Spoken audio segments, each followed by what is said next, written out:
Hello and welcome to the Sunday Sports Extra. A lot to get to tonight, including Lamar football and Astros highlights. But we begin, of course, with high school football. Week 0 less than a couple of weeks away. And one of the head coaches joins us tonight, new Westbrook head coach Kevin Flanagan. Thank you so much, Coach, for joining us tonight. Thank you for having me. How excited are you that the season is starting up very soon? Oh, we're ecstatic. You know, we've got a lot of new coaches coming in, and so we started in the end of February, and so it's culminating now as far as getting everything cranked up. So kids are excited, and coaches, and I think fans and community. So we're ready to go. Your team was one of 5 in the area to have spring practice. Right. Memorial, Ozan, PNG, and Central were the 5 schools that had spring practice. Therefore, you couldn't practice until a week after other schools already hit the field. What was that like for you?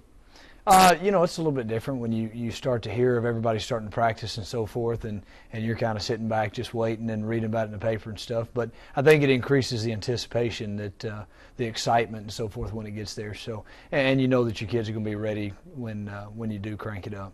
Yeah, what was it like for you? I'm sure you were sitting at home watching TV, seeing everyone else out there. What were you saying to the TV?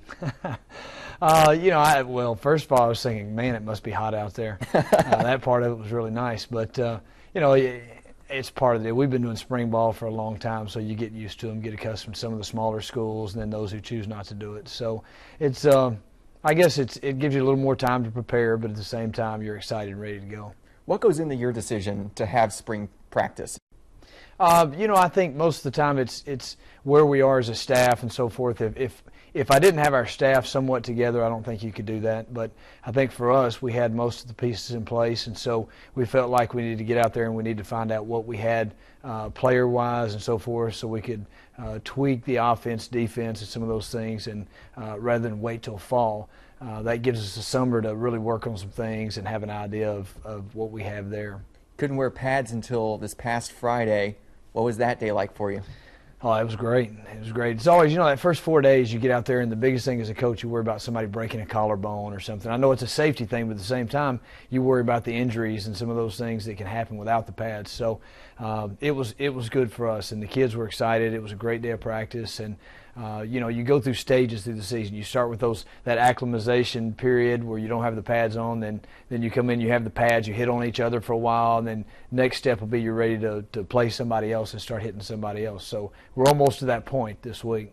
Now, you're the new guy at Westbrook now. Obviously, you come from Crosby's from 2004 to 2011, Orangefield before that. What did you learn in those 2 positions that help you right now? You know, I think taking over a program, this is my 4th head coaching position, and coming in, and all of them are different, and you learn from each one. There's different personnel issues, and there's just different traditions and so forth, and I'm very fortunate this time to step into a program that's been on a winning tradition. Westbrook's the only program that's been in the playoffs 8 years in a row, probably in Southeast Texas, and so there's some things that come with that. But then, you know, you've got to talk to the kids about taking it to another level, and that's what we want to do. Rather than just making the playoffs and a 1 or 2 round run, we want it to be a 3, 4, 5 round run every year. So those positions definitely help me to get ready for this, where I'm at now. And finally, Coach, what's your goal for the team this year? You know, I think I always have goals. First of all, we have character goals is a big deal, and we do a lot of character development stuff. And so, you know, I think that's one of the big deals is stepping in. I want our young men to act right, and I want them to do the right thing, and I know they will. And I've seen them every day. They really do those things that they should be doing to become responsible young men. So that's number one. After that, you know, I think we're going to take those. We're going to try to win the first game, have a winning season, go to the playoffs, and then go from there. So definitely the playoffs is always a goal. Well, Coach, thank you so much for coming in. I know you were fishing today, and you just came in after that. So you catch any? I did. I caught about 5. Awesome. Well, thank you so much, Coach, and best of luck this year, too. Thank you.